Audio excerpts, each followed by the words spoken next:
From the darkest corners of the creepy old house down the street to the screams in the night, settle in, Para family, to join with Whitney and Brandon for another spooky episode of the Paraunity Podcast.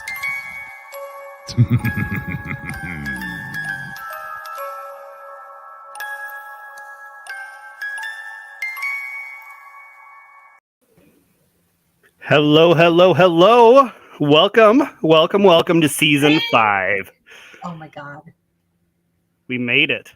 We did. We survived the summer. I'm Whitney. I'm Brandon.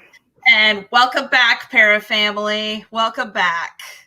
So first, a couple shout outs before we really get started here. Mm-hmm. I want to thank our friend Xander for lending his voice for our new intro for this season. Xander, that was awesome. Decided to go with something a little bit creepier or a little more fun, whatever way you want to look at it. The other big thing we want to do is we wanted to shout out to our friend Cynthia. Tell her happy birthday. Happy birthday, Cynthia. If everybody remembers her, and I'm sure they do, she is Raven Rose Paranormal, right from Brandon's neck of the woods in Iowa. And Cynthia, we love you. Happy birthday. Talk to you real soon. Yep. As always, guys, tonight, if you want to ask any questions or if you want to just let us know that you're here, feel free to put messages in the comments on Facebook or YouTube.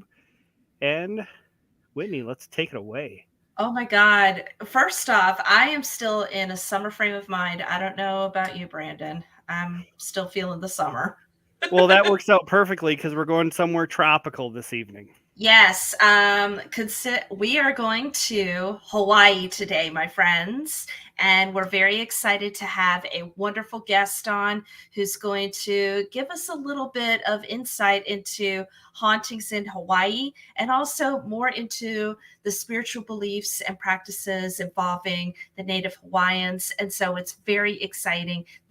I'm super pumped about this guy. But before we get too far into it, Brandon, have you ever been to Hawaii? No. Okay. Nope. I have. I went once in 2014, and it was while me and my family were still living in Taiwan. So it was a very short flight for us, relatively speaking, right across the Pacific. And we were there in 2014. Preston, my son, was 3 years old at the time. We had a lovely time. I mean, I wish we could have stayed a little longer, but maybe we can learn a little more. So, ladies and gentlemen, friends of all ages, shapes, sizes, and all in between, welcome to Honolulu, Hawaii, my friends. It's a brand new season. It's wonderful. So Honolulu is the capital city of the U.S. state of Hawaii. Historically, it's been the capital of the Hawaiian Islands since 1845. And Hawaii, of course, also used to be a group of kingdoms. So relatively speaking, it hasn't been a state for very, very long, which is kind of awesome. It's located on the southeast corner on the island of Oahu. And in the native Hawaiian language, Honolulu means sheltered harbor or calm port. So which is one of the big attractions of Honolulu. It's a key port location throughout most of its history. Now, it's far older than the American influence. Through artifacts and oral history, there was a Polynesian settlement on the current location of Honolulu as early as the 11th century. Yeah. Well, in fact, foreign merchants came and went through the ports between Asia and North America. So in 1810, King Kamehameha, I'm going to say this horribly tonight, so you guys will have to bear with me. Kamehameha. There you go. Yeah. I told you I'm bad. Anyway, that king was selected to be selected in Honolulu to be the replacement for his residence in Waikiki.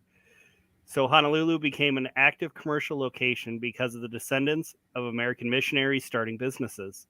In the late 19th and 20th centuries, this marked a turbulent events in Honolulu's history.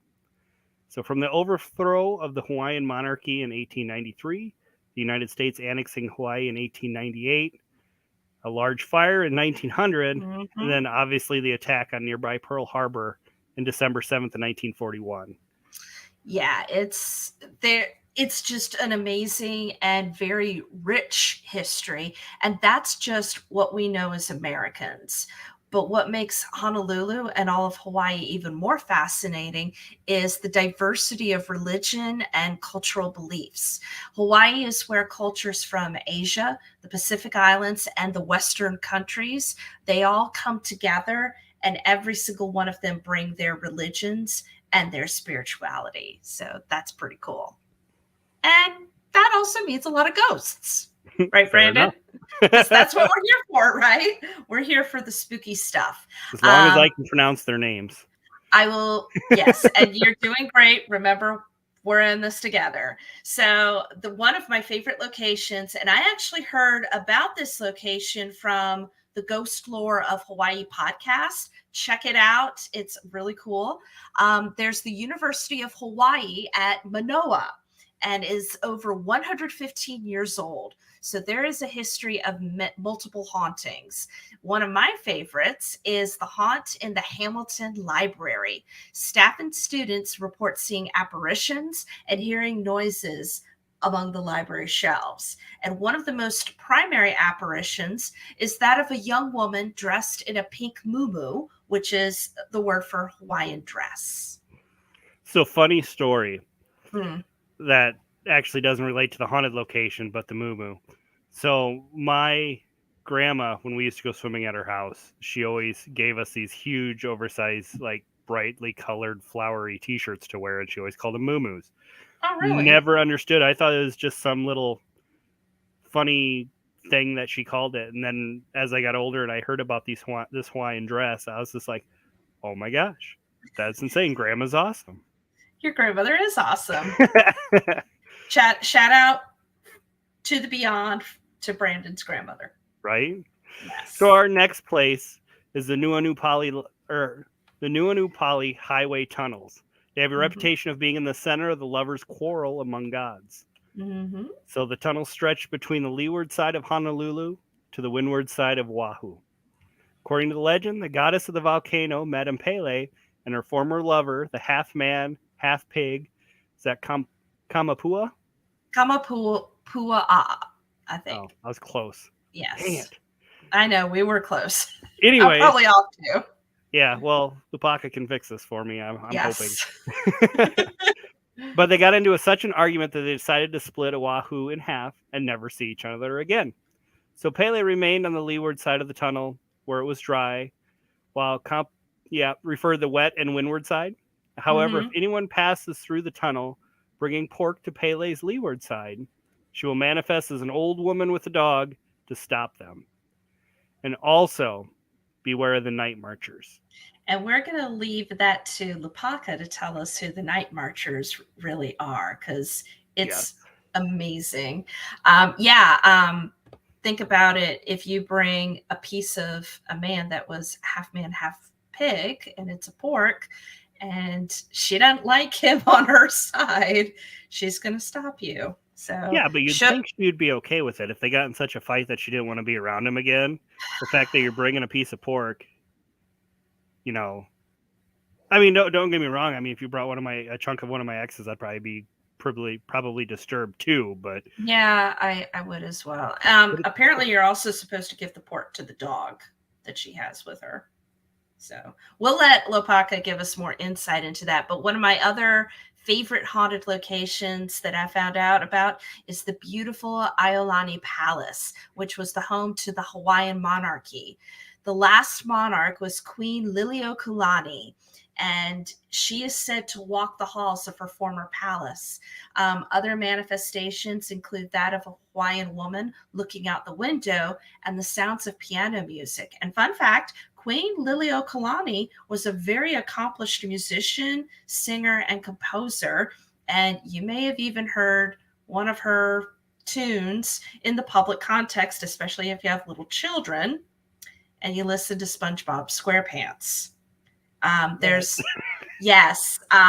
The song is called Until We Meet Again, and it's very beautiful. Liliuokalani is fascinating. If you want to learn more about her, let me know. I will send you some links to check out. And on that happy note, my friends, I think it's time to bring on our wonderful guest who is going to give us more insight into Hawaii and its ghost lore. So, my friends, please welcome Mr. Lopaka Kapanui of Hawaii and the Mysteries of Hawaii and Mysteries of Honolulu Ghost Tours. Aloha, Lopaka. Welcome. Aloha. Good afternoon. Yeah. It's a day. It's a day. Yeah. Absolutely. It is. Where are you based in? Let's start with where you're based in Hawaii. I'm on the island of Oahu, right outside of Waikiki. It's a place called Kaimuki, which means the underground oven of tea leaves. Ooh. Yeah. Are there lots of... Well, it's sometimes these underground ovens are used for baking people alive or baking the flesh off their bones. And right off the bat, we're going there. So I don't know if you guys remember, but when we did an episode on haunted resorts and we talked about the Kona Lagoon Hotel and the site of the heiaus. So since we're talking about sacrifice, let's talk about heiaus. Mm-hmm. Sure. What do you want to talk about? Okay. So I think let's backtrack a little further and let's actually just start with you. Let's talk about how you got involved in Hawaii ghost lore and how you started Mysteries of Hawaii. The short story is I was adopted at 3 months old. By the time I was 6 or 7, I had to go to the children's hospital to have my kidneys cleaned out. And in the process of that, according to what the doctors told my parents, they actually lost me for a minute and brought me back. And I had to stay almost another month after that. But within that time, I made a friend at the children's hospital who died in the bed next to me. And one night, because we had a partition between our beds and the ward was just lit in a certain way, I saw his shadow get off his bed and come to my side from the other side of the partition. And he was saying, "Hey, friend, let's go play. Let's play." And so I went to go jump off the bed, and I heard my grandmother's voice from behind me, "Don't you get off that bed. The second your feet touch the ground, you'll be gone. You'll never come back." And I'm like, but what? That's Scotty. That's my friend. And she said, "You weren't paying attention, but when you saw the shadows of all his family and the doctors, that boy died. So if you get off this bed right now and you go play with him, you will not come back."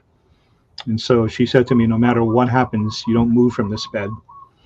And so the unique thing about that is after I came back from the children's hospital, and I told my parents that Grandma Lucy came to see me every day and, told them specifically what we talked about. Short story, she had actually passed away while I was in the hospital. And they didn't want to tell me about it because, I was already sick. They didn't want me to get upset. And so that's how everything started, seeing, feeling, and hearing. And so eventually I run into my late boss, Glenn Grant, who started Ghost Tours in Hawaii in 1974. And by 1999, I was already taking over the bus tours because he was already moving on to other stuff. And then he passed away and it fell on my lap. And after a while, I went on my own and morphed into Mysteries of Hawaii. That's a short story. There's a lot to unpack in that little story. I know. Wow. So many episodes. I got time. Wow. That's pretty yeah, and that's so now from... here's sorry, Whitney. No, go ahead. I gotta ask this. So the kid Scotty died next to you. Mm-hmm. Was it later that day that his spirit came over or his shadow came over to play with you, or is it like a couple days later? That doesn't probably really matter. Yeah.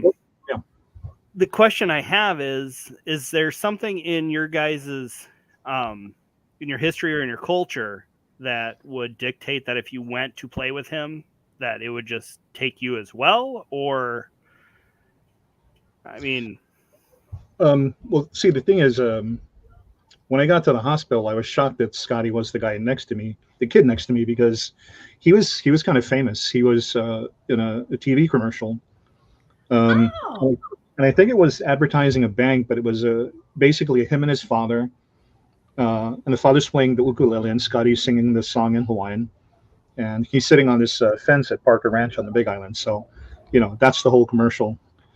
And when I saw him next to me, I was like, "Hey, that's a kid." So I got to know him. And one night right after dinner, the doctor comes into the ward and closes the partition between us. And then I can see the silhouette of Scotty's parents and a couple other people come, and there's some talking and mumbling.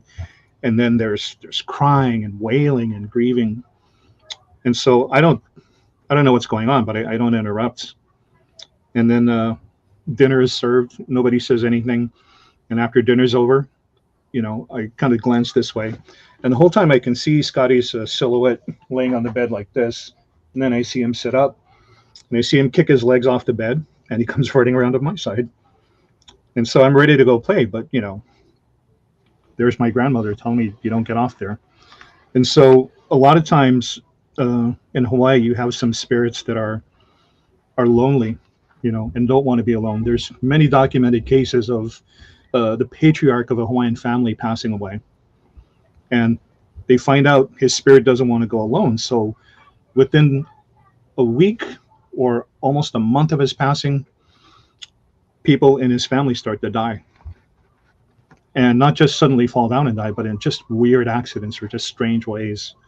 And so in that documented case, a kahuna went to the family and told him, your father doesn't want to go by himself. He's still afraid to cross on his own. So he's trying to take as many people with him as possible. And so that kahuna actually had to speak to the spirit of that father and tell him, this is wrong. You're being selfish. This journey is yours. You can't take people who are not ready to go with you. You've sort of like upset a balance, if that makes sense. Sure. It makes a lot of sense, actually, because you hear about, for one thing, there is the balance between the living and the dead. And there is what I like about some of the stories that I've been hearing is the whole idea of family and how one ripple of one person who dies or one person lives and is sensitive, it's a ripple effect that affects the whole family. Have you also found that to be the case too? Oh, absolutely. And that's why a lot of these Hawaiian funerals sometimes are very, very horrendous. There's a lot that are beautiful, and it's enriching, it's enlightening. But there's some that are just horrible.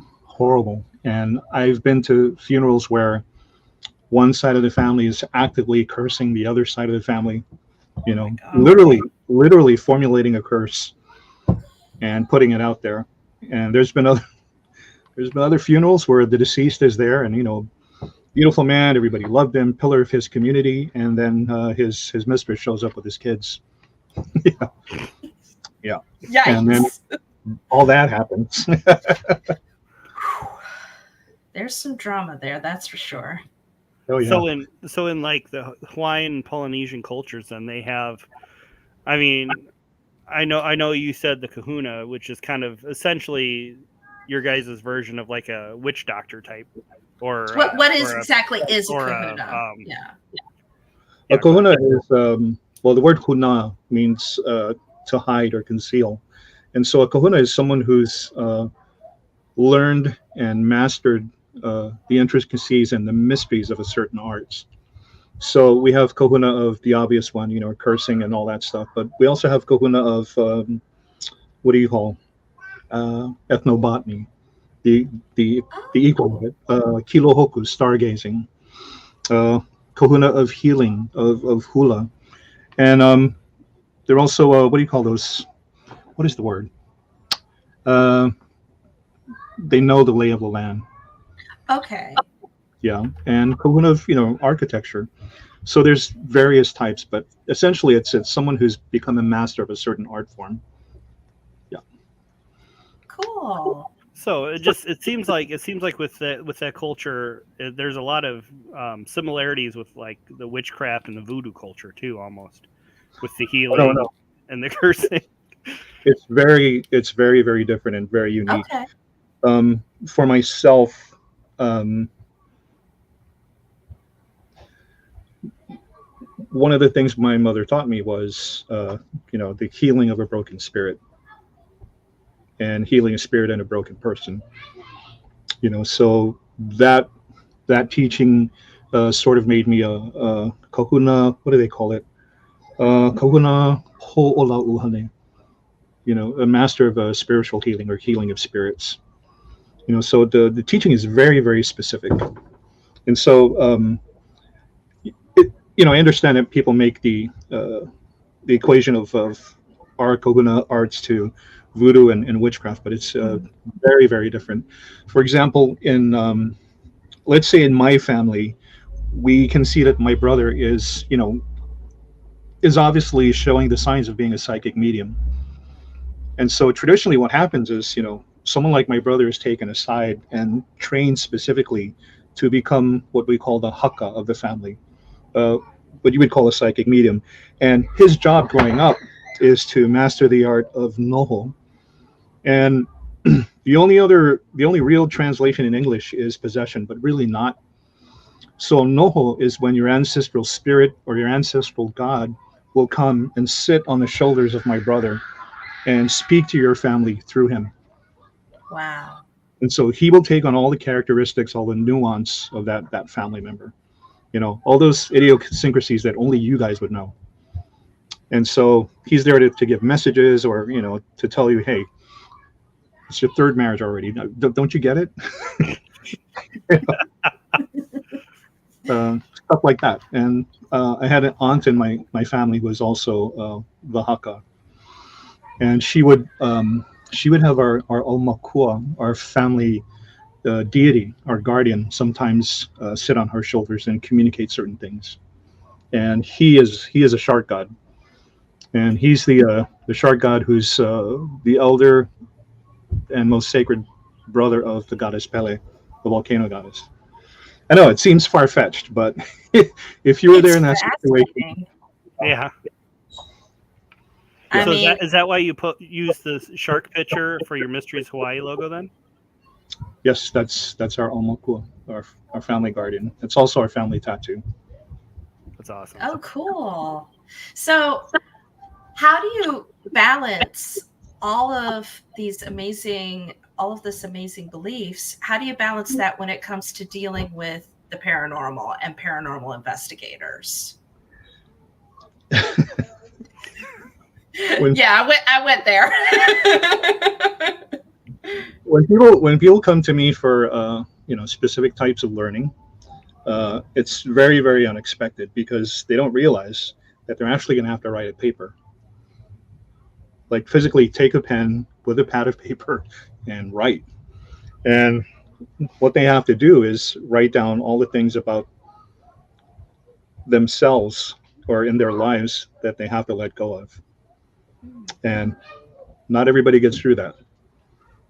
And if they complete that, then they have to go and do some research about who they are, family genealogy, where they come from. And people come with different ethnicities, different beliefs, and so their next paper is to write about spiritual beliefs and how they perceive that in their culture. So if they're Japanese, that's what they do. So this whole thing is to help them know and realize and understand who they are, because I need them to have a sense of who they are, their own self, where they come from. Because in my experience, if you don't know who you are and you're here to learn from me, then all of your happiness, your satisfaction is external. You'll always be looking out here for what you need, never knowing that what you need is actually in here. So if you don't know who you are, I can't trust you. And so that's how it starts. You have to know who you are, of genealogy, culturally, spiritually. And there's some things about ourselves, and me too, because I'm not perfect, that we don't want to look at.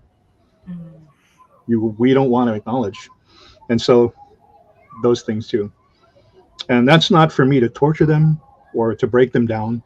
That's there to help them have a solid sense of who they are, a foundation spiritually, so that when we investigate in places that are like specifically heavy, they're not going to drop and run. Yeah, that makes a lot. That's cool. That makes sense. So let's go ahead and get into it. Let's get into some of the heavy stuff in Ghosts of Hawaii in this particular area. What would you define as a heavy location?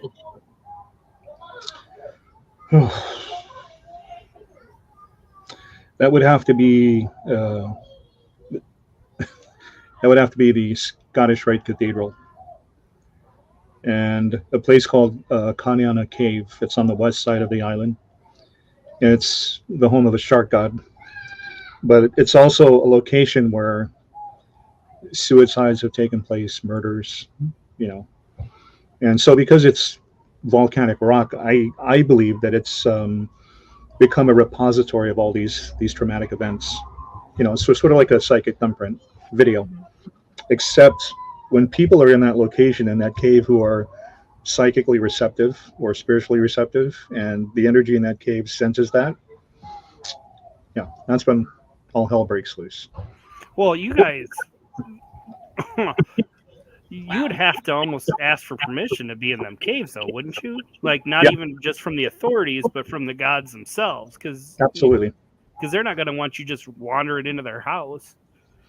Yeah, so there's specific prayers and chants that I have to do, before we go in there. And there's some nights, no matter how well I follow the details of the protocol, I will get the signal, not tonight. I know you got 65 people with you, but not tonight. So do you go in that cave on your tours then? We did up until 2017, and we had to stop going. We haven't been back since. And for the 2 years before that, the last 2 years before that, people who would come were psychically receptive in some way, shape, or form. And whatever was in that cave would reach out and touch them. Oh, wow. Yeah. And so it was crazy. And I know I can't show the picture here because it's on an iPad. But the last thing that happened, what I always did the last 2 years before we stopped, was before we went into the cave, I would address specifically the women. And the funny thing is about, what I do is we always have more females than we have males. And so the mana, or the energy, is more female oriented, if that makes sense. Mm-hmm. But that night, I addressed only the women, and I said, ladies, while we're in this cave, if at any time someone comes up to you and asks you for a hairbrush, do not give it. And there was a woman who that night had a brand new camera. She was, trying to fiddle with it, figure out how it worked, and she didn't hear that part. Oh. And so she called me the next day, and she said, I didn't know about that until I was leaving, and somebody brought it up, and I went up and what did you say? Oh yeah, the guy was saying not to take any pictures. She's like, oh, I'm sorry, I hope I didn't make him mad. But she said she went into the cave and she went like this to take a picture. And before she could take the photograph, she said someone tapped her from behind, and she heard a young girl's voice whisper in her ear, I'm sorry to bother you, but do you have a hairbrush? Oh, wow. And she reached into what she called her hippie bag and got the hairbrush and held it behind her like this in her hand, sort of like that. And she felt someone take it. And then she goes back to take the photograph, and then another tap on the shoulder, and the same person's voice said, sorry to bother you, thank you so much. And so it's pitch black in the cave. She goes like this, feels the brush in her hand, puts it back in her bag. So she says on the way home, the brand new camera is laying down on the passenger side seat, and she claims the camera starts taking pictures by itself, like the flash is going off. Oh no. She said it's a digital camera, but it kept making that noise from that other kind of camera. Every time the flash went off, you could hear it going, and she said it was so strange. And she lived on Hickam Air Force Base. And so she said she had the camera strap around her wrist. She's walking to the front door, And she has the door like this, and when she turns the doorknob, and pushes it forward, she says the camera strap dangling from her wrist, right, the camera, takes a picture by itself. And she said that time the flash was so bright, it illuminated her living room, and the motion light detector went on outside the window. And she said, I'm gonna send you that picture now. And she said, before you say anything, you're gonna see the light behind my living room curtain. She said, what you're looking for is in the dark, right next to it. And so she sends me the photograph, and we're online together. And in the shadow, you can just see the image of a young woman walking out of the shadow, like you can clearly see her. And so I was shocked, because what happened became an urban legend in that cave, because the body was never officially found. So supposedly what happened is a girl from Pearl City High School snuck out of her bedroom one night, friend waiting down the street, jumped in the car, went to a party in an empty parking lot across from the cave. And so the story goes that her friend meets a guy, takes off. The girl is starting to get sexually assaulted by these 5 local guys from that area. And so she ran into the cave to hide, and the story goes they found her, they beat her up, and they raped her, and no one saw her again. Now, that's sort of impossible to say, because there's no body. But everyone locally who knew this group of kids are the ones who was circulating what happened. And so they said the last thing she was wearing was a teal sweater, a white blouse, black corduroy jeans, and white tennis shoes. She was Hawaiian Portuguese, and everybody said she was a very pretty girl, but she was never, ever seen without her hairbrush.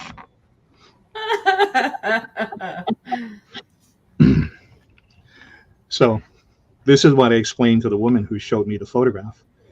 She's like, oh my God, you think that's the spirit of the girl that asked me for the hairbrush? I said, it probably is. So if you'd have heard me earlier and you're not fiddling with your camera, you wouldn't have to call me. And she said, oh my God. She says, can I pray for her? I said, yes, please pray for this girl. And then before she hung up, I said, by the way, do you see the other things that are in this picture? She goes, there's more. So I told her, the block you live on Hickam Air Force Base, was one of those old Hawaiian temples where the kahuna would take infant children, toddlers who are not physically correct. And so even if they had a wine stain, they'd have to get rid of them. And so I said, so if you look carefully at your photograph that you sent me, you'll see infant children, and you'll also see half body parts. And in less than a minute, I can see her looking at it, and then just, and the picture goes off. Never heard from that woman again. Yikes. Do you still have a copy of the picture? I got it. Yeah. It's on the iPad. Yeah. Probably got an email it to you. Yeah. Wow. And as you mentioned, the Hay House was a place. So that's another thing that people, speaking of volcanic rock and the Hay House, I know sometimes, because tourists are tourists, how about giving some of a basic crash course in what not to do when you're investigating in Hawaii? Crash course. Yeah, I know. This is. I think you just gave one. Yeah, that was one. Don't give the little girl. Don't give a hairbrush. Don't touch the rock. Don't take a volcanic rock. Or you can actually take a volcanic rock. Oh, okay. All you have to do is announce your intentions. Okay. Why you're taking it, what you mean to do with it. And if you even offer a little prayer, no matter what you believe, if you even say, I'm Jim, I'm here with my wife, Carol. These are my kids. and my family is from Iowa, and they immigrated from Europe. Even if you go through that, that intention alone will give you enough positive energy to take that, and you won't have any problems. The problem is people just take it, and when the locals say you shouldn't take the rock, oh yeah, that's stupid. It's paganistic. It's just a rock. And in 1991, we were up at the volcano, and we are doing ceremony and protocol. And when we were walking away from the crater, tourist family bus, the van speeds into the parking lot going too fast. Father just blusters out of the van, his kids and wife behind it. No, don't take the rock. That's what, the park ranger said. Stupid park ranger. Nobody believes that. And takes a sizable rock and is yelling at his wife and kids, swearing at him, calling him names, gets him back into the van. And about 30 minutes later, we're done. We're leaving Volcanoes National Park. We're heading back to Hilo. And on the side of the road is this van that has a tree right across the hood, smashed right into it. And that was that family. That guy. God. Wow. Yeah. I think I'm just not going to take a rock. I know. Yeah. I mean, Either that or I'll have somebody local there that knows the stuff. They can send me one. It's pretty simple. It's a human interaction. It's all based on intention. But because we're so busy with everything, it's just a waste of time. I'm just going to take it. Who's going to see it? Yeah. That makes, yeah. What would be another thing that you would advise paranormal investigators to not do? Oh, paranormal investigators. My advice to, you mean investigators from here or ones who are coming from the continent? Anywhere. Oh. Anywhere. Go. We're unified here. We'll go with, go with anyone. Well, I would say probably more stateside than more mainland. Yeah. I was, I think it's 5 years now. I was in an episode of Haunted Towns. Oh, yeah. Yeah, Tennessee Wraith Chasers. So we did an episode on the Big Island.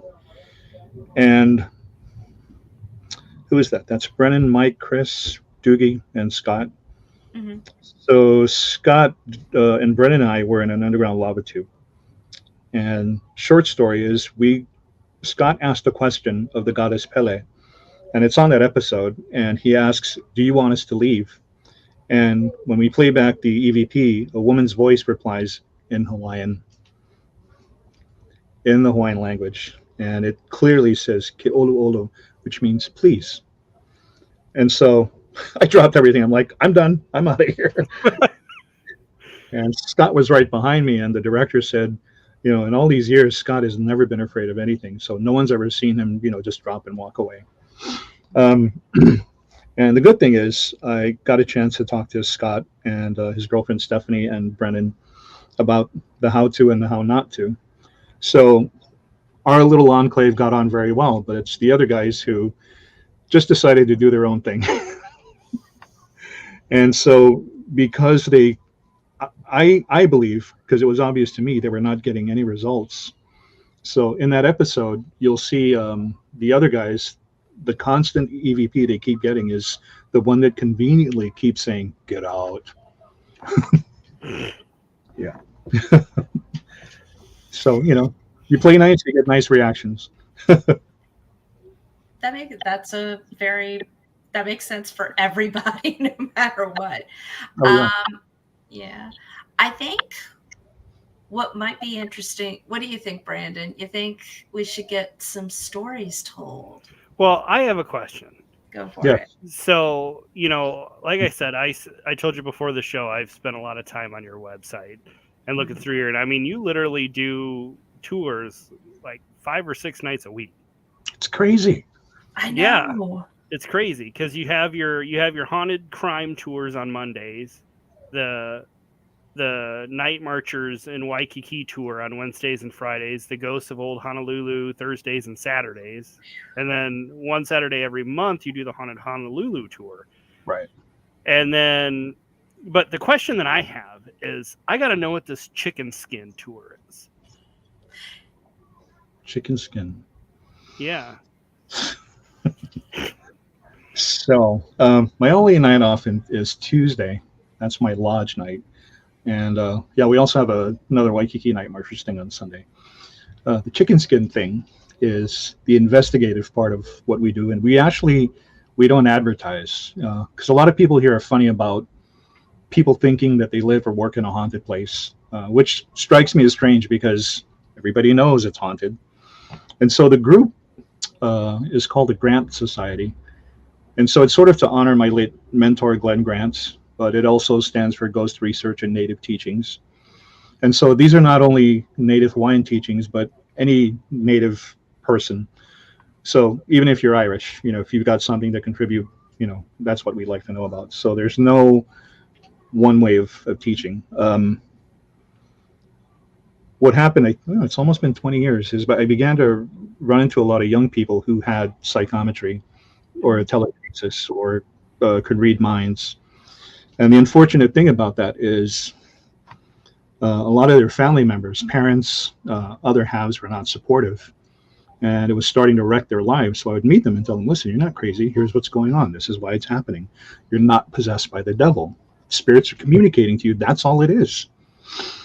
And as I was explaining earlier, that we had this one young boy who could read his mother's mind. And so she thought he was possessed and took him to this brand new age Christian church in a place called Pearl City. And when the exorcism didn't take, she kicked him out and she disowned him. Oh, no. Yeah. And so when I met him, we had to sit down and I as best as possible, explained everything to him. And I said, here's why this is happening, and according to these parapsychological studies and, and this is what's going on. And culturally, because he was a Korean, I said, culturally in Korea, you have, these people who everybody goes to. I said, so there's nothing wrong with you. You're not going to hell. He said, well, I also happen to be gay. I said, so what's wrong with that? He said, that's the other reason my mom kicked me out. I'm like, oh my God. And so when we do investigations, I have these people go in and employ their abilities first.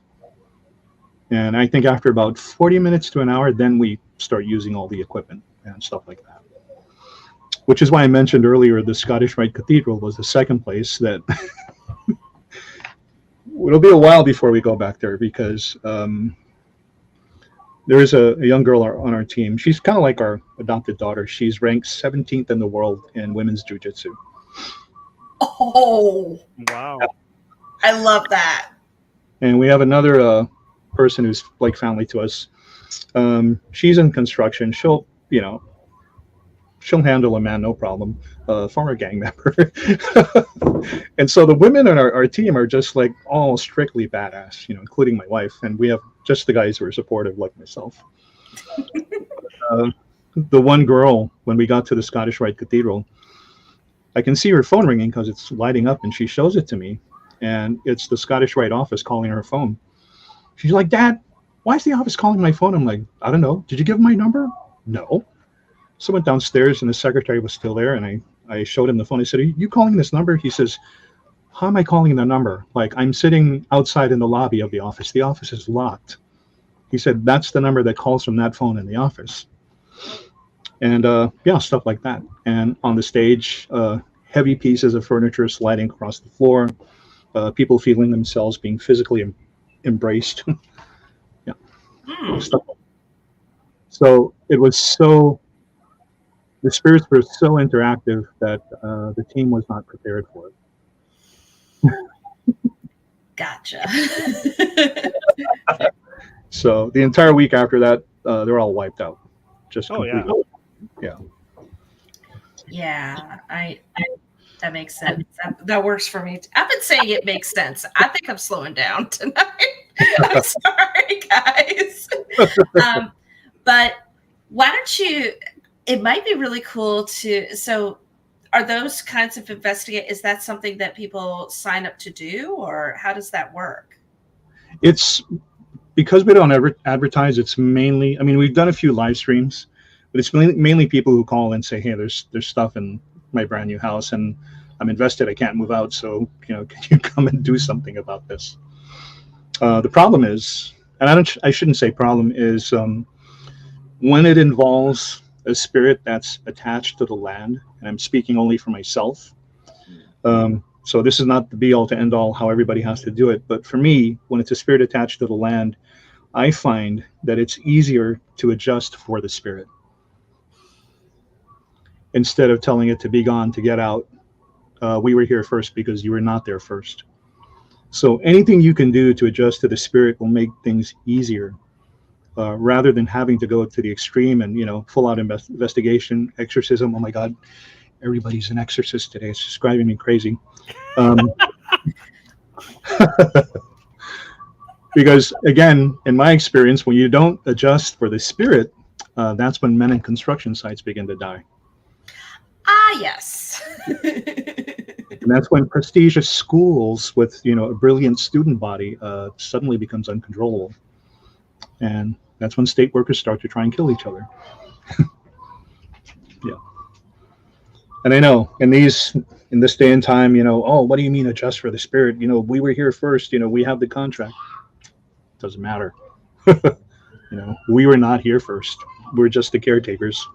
We're the ones who are renting and leasing. Let's take good care of that. Yeah. All right. What are the night marchers? So, in our class system, we had Hawaiian chiefs that were so high-ranking that they were considered gods, and so the chief born of that union was normally a brother and sister, but that was only allowed amongst the most highest-ranking people. So commoners were not allowed to do it. And so this person who's so high-ranking, almost godly, in their presence in life, you as a lower-ranking person cannot have clothes on. And you have to lie face down, hands behind the back of your head, and you cannot look at them. And so if the sun casts their shadow on your body, you're dead. If the hemming of their clothes brushes up against you, you're dead. Wow. Even their own kids couldn't eat from their plate, the plate of that parent who was high-ranking. And so even their number one and their number two, their bowel movements had to be put in a bowl and burned somewhere or buried, or most commonly sailed out to the horizon and then deposited. So our father conqueror, Kamehameha the Great, had two wives, his favorite wife and his political wife. His political wife was the one that was very high-ranking than him. And so because he was such a pious man religiously, whenever he went to go see her, and this guy was just, brutal in battle, just unforgiving. But when he went to go and see his sacred wife, because of her status, he had to strip naked and crawl to her, and he couldn't look at her. And so this is who the night marchers are now in the afterlife. So I would venture to say, and correct me if I'm wrong, that they're basically cognitive spirits. Spirits who must be aware that they're dead, must be aware there's a point they can't move beyond, but especially because this is not lore or urban legend, they're very much aware of us. And so now in the afterlife, when the night marchers are coming, long line of torchlights, the chanting, the drums, the smell of sulfur, and it's too late for you to get out of the way as a human being, strip naked, lie face down, hands behind the back of your head, and you cannot look. If you have an ancestor in a procession, they might recognize you and stand over your body and call out in Hawaiian, "Na'uno keia," this one is mine, not to be harmed. And the whole procession will pass. Especially if you can recite your genealogy in Hawaiian, you're probably safe. But the best option, if not, is to rub your micturition all over yourself and your friends, if they're not Hawaiian either, just to be safe. Because you want the night marchers to find you so disgusting they won't kill you. The other option is to lay on your back spread eagle, naked, so the night marchers perceive you as being crazy, because in our ancient society, only crazy people did that. The only thing is, if the night marchers are passing through this place and no one's Hawaiian, but they know the protocol and they observe everything, naked, face down, hands behind the back of their head, If there's no Hawaiian person in that group, as a rule of thumb, the night marchers always have to take one. One has to go in place of the many. Ooh, that's kind of weird. Star Trek. But that's basically what it is. You know, rather than take all 35 people from Kansas, they'll just take the one. Wow. And so night marcher processions at the end have been seen at the end having Hawaiians in military uniform from as far back as the Civil War to as recently as Afghanistan. Wow. Yeah. Go ahead, Brandon. Hi, Brandon. Well, for one, I'm screwed because I can't pronounce a single name in Hawaiian tonight to save my life. So, I mean, You're screwed. Look at me. I'm freaking Irish. I mean, I'm okay with the getting the naked and laying on the ground with hands behind the head. I can do that. I mean, I got to remember to keep my legs and arms open, I guess, so they know I'm crazy. But how would they know what they look like, though? Because aren't you all supposed to be laying down and not looking at them? Mm-hmm. Yep. But there's always that one guy. There's always that one guy. Yes. Right, but don't they take them? Yeah. And sometimes, depending upon the type of procession it is, if it's the warrior chiefly procession, they'll just kill you. No. But there's other types of procession. There's one for the circumnavigation of tribute and taxes. There's another one where it's only spirits. And on the night of no moon here in the islands, it's the night of the gods. So technically, no human person is supposed to be out and about. But we just recently discovered a female procession that goes through a part of my neighborhood and ends up in Waikiki. And on this particular moon phase, it's called hua, which means fruit. And so this is applicable because this female procession, fruit, procreation, life. After all my research, I don't know who they are. And I know all of the processions, and I don't know what this one is. And so it was bothering me, racking my brain, all my resources, nothing. And then Roe versus Wade happened. Yeah. And then it hit me. It's a female procession. Men are not supposed to know about it. And I dropped it. I let it go. I believe it's meant for a woman to know and find out. And if she decides to share, that's nice. But if not, that's fine too. Wow. Whitney, you have homework to do. I definitely do. I'm all about that. That's amazing. And, you know, it also shows likely that these are, you know what this sounds like to me a little bit? This reminds me a little bit of the Wild Hunt. A little bit. And also the ideas of soldiers and military individuals going to a place like Valhalla or something like that. It sounds like it's a way to remember the military. It sounds like it's a way to remember how protection. It's amazing. And these are all spirits marching. Yeah. So literally, like if you're sitting outside, I'm sorry, I'm trying to make sure I grasp this correctly. So, for example, we're sitting outside. Whitney and I came and visited you, and we're at somewhere, and we're sitting outside, and we see torches moving in the distance. That means either you got to strip down or get inside the house. Get inside the house, because nobody wants to see me naked. Well, no. I didn't that. I just mean that if you see the torches moving at night, I wouldn't do that to you guys. I like you. It's like a parade. Brandon, what this is you already know this. It just hasn't hit you yet. Is that yourself and Whitney are going to have to come here at some point.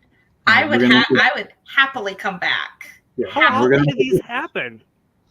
It's during the last 4 moon phases of the Hawaiian lunar calendar. So those 4 moons was just a couple of nights ago. So it just happened. Yeah, just happened. Wow. So it's those specific moon phases. There are night marcher trails that no matter how the geography of the landscape has changed, the trail is still the trail. It hasn't changed. So at the First Hawaiian Bank building in downtown Honolulu, there's a procession going to the 22nd floor office. There's processions that go through high schools, entire neighborhoods, shopping malls, a couple of hotels in Waikiki. So literally, if you build a house and your house is on that trail, there's nothing you can do. All you can do is move everything out of the way. So like have like a hall or something like that, just a passage. Yeah, feng shui. And the newest neighborhood here is called Ocean Point, which they not only built on a night marchers trail, but a place where menehune were worshipped. And they built it on 2 night marcher paths. Oh, no. And so as soon as Ocean Point was developed and good to go, I would get calls like every month, 3 times a month. But if they march through the place where you're living, you can't hide in your house. No. Well, you can. I mean, you just can't be visible. What I've been trying to talk to developers about, because development's going to happen. There's no way we can stop it. So I try to encourage them, if they're building houses, to make sure that the doors are aligned. Okay. Yeah. Yeah. So that way, if there's a passage, they can go right through the house. Nobody's harmed. Realtors. Is this Go ahead. just on Oahu? On every island. It's on all the islands. Okay. Yeah, they're all over. Yeah. Wow. So realtors talk to me all the time and have me come to talk to their realtor group. And, some people get it and some people think I'm wasting their time. But those are the people who call me about a year later. Hey, remember me? I was, trying to hide my face during your thing and said you weren't doing a good job. But yeah, we're building this place and it's having problems. Can you come help me out? I'm like, why? You didn't believe it in the first place. But I do go. I just give them a hard time. Yeah. Brandon, I can see that you're going to have to venture over here with Whitney at some point. I am all about going back. It's been way too long. And we were staying when we went in 2014. Please, as a caveat, because I had like a 3-year-old kid in tow, and my sister was bringing her then 5-year-old daughter and 2-year-old daughter. So we were at the Disney Aulani Resort. That's where we were. But they were talking about, you mentioned the menehune. Menehune they had them carved all over the place. And it became a fun thing for the kids to do to kind of see if they could spot the menehune. But there's more to them than that. The Disney Aulani architecturally is perfect. Yes. Because they made the greatest efforts to make sure that everything was culturally correct.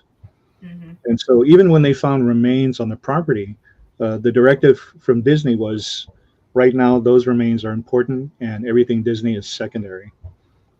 And so they actually sectioned it off in a nice grassy area, didn't make a big deal about it. So the Hawaiian community was really appreciative of that. And they did try to do a menehune tour where they were going to take you on an actual trail. And a lot of the Hawaiian elders were like, no, not smart. Don't do that. So that's why it's all on property. So the menehune are not like gnomes or fairies or elves or duende. In one study on the island of Kauai, the menehune actually come from a place called Kanehunamotu. And Kanehunamotu is the hidden island of the gods, or the god Kane. And it's where we all go in our pantheon of gods after we pass. And so they came to the island of Kauai and did magical things. And they're described as being fully formed human beings, but a little shorter than 4 feet, but very stocky, big shoulders.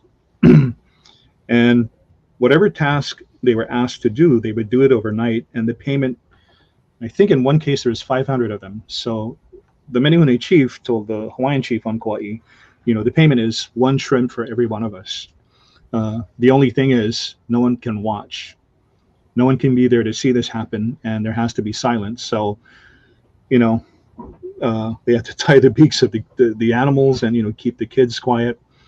And if any of that happened while the building was going on, the menehune would stop and they'd leave, and the thing is incomplete. And so basically that's how it works. Then the Mu people also came to Kauai. And the Mu were people who, regular Hawaiian people, had some magical qualities, but only ate bananas and used banana leaves as clothing. And so they came to Kauai to do their thing. And the menehune started to leave the islands because they saw that other menehune were now marrying into Hawaiian families. And so they left. And the Mu people couldn't leave because they'd been in Hawaii for so long, they forgot what constellations would guide them back to Kanehunamotu. So the Kauai chief Kaumuali'i in the 1800s, I think around the time that he agreed that Kamehameha should be the ruler over the islands and not kill him, did a census. And when that census came back of everyone on the island of Kauai, there was identified 75 menehune family living on Kauai in a place called Wainiha. And so today there are some Hawaiian families from Kauai who actually legitimately can claim descendancy from menehune. And so this is not relegated to the past because there's a woman here in Honolulu. She owns the Bear Estate. The Bear Estate was Steve McGarrett's house in the recent Hawaii 5-0. Mm-hmm. And, you know, her name is Sue. She's so wonderful. She lets us go there and very wonderful. She says, you know, if you just donate to her cause, like she loves dogs. So very wonderful that way. And one night we had a group. It was over. And she came out with creamsicles for everybody. And she said, Lopaka, do you mind if I tell some of my own menehune encounters? I'm like, yeah, go ahead. So she started to say that as they moved in and developed it to a Japanese wedding venue, that she started to see menehune. And her husband, who's standing there, recently retired attorney, steps in, what we call old samurai Japanese man, businessman. And he steps in and says, oh, I no believe that kind. I no see menehune. He said, but one night, outside, water the grass, I hear, psh, psh, turn around, menehune, run up the stair. I so scared. Nani kore? Nani kore? And the wife says, you crapped your pants. Yeah.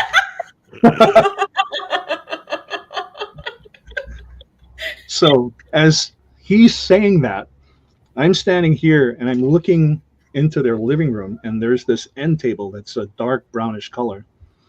And I happen to glance at it, and it's a pretty big end table, and the legs for the end table are about maybe like that wide. And I glance at it, and I see this person go like this and looks at me, and he's the same color as that end table. And his eyes blink like that, and he's got clear skin, no hair, and he looks to be less than 4 feet tall, perfectly formed, his knees up against his chest, and he's sitting like this, and he just leans out and looks at me and goes like this and leans back, and then he just walks up the stairs right above the fireplace. And I can understand what the husband said, because I didn't know if I wanted to scream or say something or point it out. But then in that moment I realized, oh, if my mom were here, she'd kill me. I didn't know there was menehune here, and now I have nothing to leave as you know, an offering. Thank you for letting me be here. And so I prayed really hard in Hawaiian. Forgive me, please. I meant no disrespect. No disrespect to my mom and my ancestors, but all I have is this creamsicle. And so I wrapped it up in tea leaf and I left it. And afterwards, I told Suze, I just saw one. She goes, yeah, it was watching us the whole time. And so I said, I left a creamsicle. Just fine. They love creamsicles. That was smart. Perfect. Okay. And so, yeah. So a lot of these things are not past tense. Like, they're still around. You know, they're still with us. They're still happening.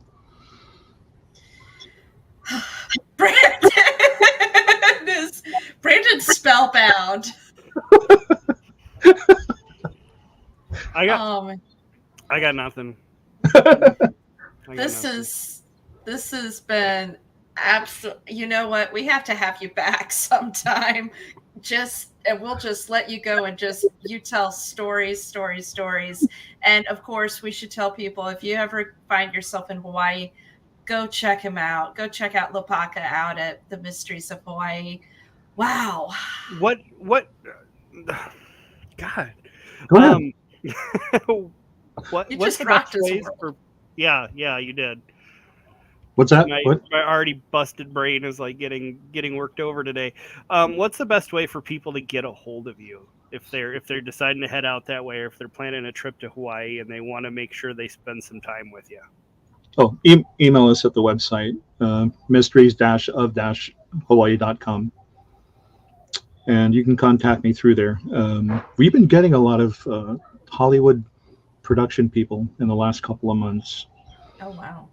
Yeah, so they haven't said why they're showing up to my thing. So I don't know if they're looking for material, but yeah, they've been genuinely freaked out. They pretty much at the end of the thing have the look that Brandon has on his face right now. You know, and this is from them. These Hollywood production people said, "Wow, this is completely unexpected." And I know it's listed as a ghost tour, but really in the last 15 years, it's really become more of an experience. You come and you have an experience, and the beauty of the whole thing is, even though I'm the guy that's waffling on for an hour and a half, the whole thing is about the people who show up and less about me. And I let them know, the kind of energy you have with you right now determines the course of how this thing is going to go. And it kind of freaks them out, but I tell them, there's spirits out there that are ready to react to whatever you have. Yeah. So bring creamsicles. Bring creamsicles. If you bring food on my thing, it's going to go a completely different way, because it's going to be food oriented, and we're going to end up going into a cheeseburger place. My wife's going to kill me. But if you're going to bring some sort of offering, let me know ahead of time, and I'll bring a few things to properly prepare it so we can offer it with the right prayers and the right intentions. I think it'd only be beneficial to do that, though. Yeah. Because I mean, with the way you've been telling us over the last hour here about the way the gods respond, and as many the way they respond if you come across them, sounds like they're pretty much everywhere there. Yeah. For the most part. I mean, if you come across one, Jesus, if you see one, you need to do a prayer and an offering. Just, properly. Briefly apologize, because, that's your elder. And just say, hey, I'm Brandon. My intention on being here is A, B, and C. I didn't know you were here. I apologize. If I've unintentionally done anything wrong, it was not my intent, that kind of stuff. Okay, so if you're on Lopaka's tour and you see something like that, let him know right away. Yeah. So he can make sure that everybody does the right thing and takes care of each other.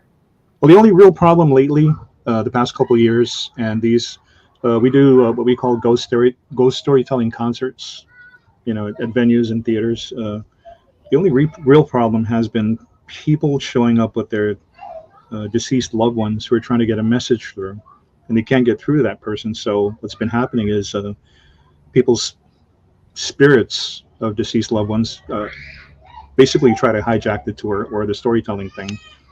They won't let it go until I at least say something to whoever's there. So that's been a problem. Mm-hmm. I can only imagine how much stuff follows me around with all the places I've been. Yeah, me as well. Well, So you get it. Thank you. Appreciate that. Oh man, this has been just amazing. Lopaka, thank you so much for being with us. Oh yeah, we haven't even scratched the surface. So this means we got to have you back. Yeah. Right. Sure, not a problem. All right. Wow. Brandon's like happy. Yeah.